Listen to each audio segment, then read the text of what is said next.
never give in. Never, never, never. When I came home from college, I came home to farm with my father, as labour was very difficult. But of course, being on the farm, we were exempt from being called up. It was an occupation that was necessary at that time. I hadn't been in the Home Guard very long before I was approached, would I go to Porth Call to meet two officers. I was told that it was very much a secret, that we were not to publish it in any shape or form, and that if the Germans did come, that we were to lay low until after they'd passed us, and that we were to do all the damage we could once they'd gone over us. It'd been a hell of a thing when you come to think of it, you know, that there's collieries and things, we had to stop the lot, you see. Yeah. And I know by day I was bloody opening the roads for the colliers to go to work in the snow. I went to a house in Porth Call that was all boarded up. And I went there and met two officers, two captains actually, but where they were from and who they were, I don't know. They asked me some questions and asked me if I could map read 6-figure references and could I read compass, and I said yes. They asked me a number of other questions, how fit I was, and I said, well, I played rugby and you know, one thing or another, and they said, would I join this group? And they told me that they thought I would know the people on the group, and I said yes, I would. So I signed a form or something then. The official Secrets Act. You're not very particular what to do. I think twice of signing something now, but I would have been only between 17 and 18 at that time, and that's how I got involved in to start with. And Morgan Thomas, another one of the group, lived in Coatbachan, just across the field from me, so we used to get together to go up, and I think about the first time I was involved, Morgan said, you better bring some bacon and eggs. He said, we can have a bit of a feed up there. So I took some bacon and eggs. I've been on a farm, we were killing 2 pigs in the autumn and 2 in the spring. And we had potatoes in the field, so we were never going to starve. So I took some bacon and eggs and a couple of potatoes with me, and we had a cook-up. And we damn nigh suffocated ourselves because there wasn't enough ventilation in this bastard hole, so that didn't go on for long, I can assure you. We got taken in a lorry, I think on 2 weekends. They picked up, we were in the back of the lorry, we didn't know where the hell we were going, there were no signposts on the road in those days. We were picked up in Margam. We were picked some more up about Newport and some more up the other side, about halfway up to Gloucester.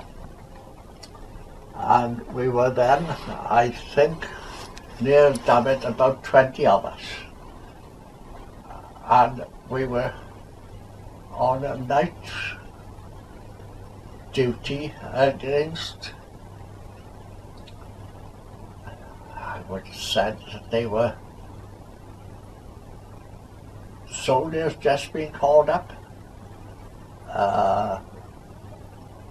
And we had to get to a place through a wood to get to this place to lay a bomb. And they were trying to stop us. Well, I've had Styles and one of the grooms, I'm not sure, I think it was Aubrey, they could talk to each other in bird language. and I. So I was given the job, I can't remember what job I was given. I was given the job as map reader and dabber. Dabber? Yeah, dabber. If they caught somebody, I had to dab him, mark him. Okay. You see? So he was out of the competition. Yeah. So that was my job. I had to dab him and tell him in which direction we had to keep going. And that's about all I can remember of it. I know we had a lot of fun and a hell of a lot of laughs, because I think it was Aubrey was catching hold of him like this, like, and I was dabbing him. There were one or two occasions when we had a little lecture in Port Hall. And other than that, I'm afraid I cannot give you an awful lot of information. The only thing I did have from afterwards was a revolver. And we'd had strict orders that we weren't to fire a revolver. Really, we weren't supposed to use guns in any shape or form, but there were guns there. Mm-hmm. They were a last resort. We had to try and destroy them without making a By noise. guile, yeah. Aye. The cheese cutter was their biggest fancy. Piece of wire and two handles, put him over his head, and wouldn't have been a pleasant job, would it? We were afraid to tell anybody because we didn't want them to know, be able to tell them where we were, did we? We wanted to keep it a secret as much as we could. I know we were short of milk one night, and they suggested I went down and milked the cow. It was tied in the cow shed in Gregor. Shown how to throw grenades and all that. That happened up in one of our trips up the country. Yeah. I know. Frightened us to death. I had a revolver. I think otherwise I had a revolver. And I still had it, years later. Oh, wow. And there came about that all firearms had to be declared. Yeah. And I went to the police station and I said I got a revolver. And the policeman behind the counter said, I want it. I said, what do you mean? He said, I've been moved to London, he said. And he said, I want a bloody revolver. So he said, give it here and bugger off. That was the end of my revolver. Okay. Okay.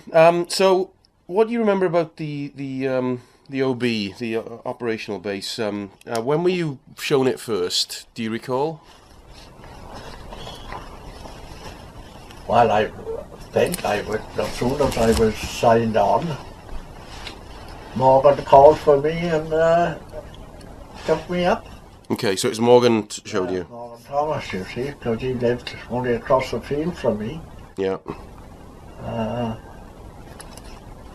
And we tried. I know we were told not to go together. How many bunks were in there? Do you recall? Were there 6 or? 3 on one side anyway, one across the top end. That was 4.